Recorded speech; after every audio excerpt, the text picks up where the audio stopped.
Should my car be in storage coverage? The honest answer is maybe.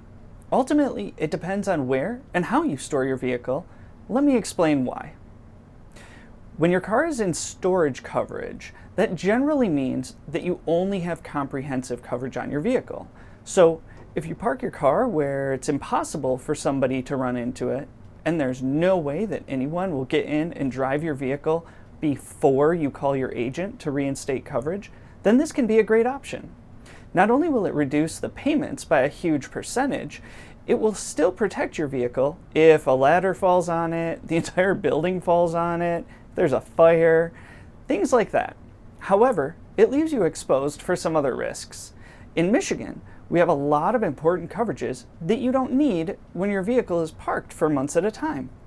Things like personal injury protection, bodily injury protection, uninsured, underinsured, and potentially collision coverage. That's why I said maybe at the beginning.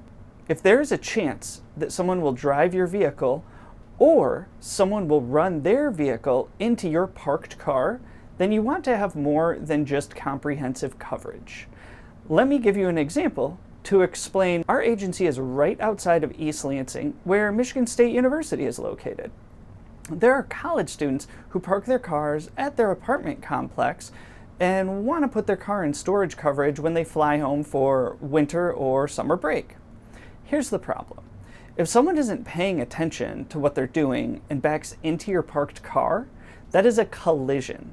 Even though it wasn't your fault, the insurance carrier won't pay to fix your car if it was in storage coverage because that doesn't have collision coverage at the time of the accident.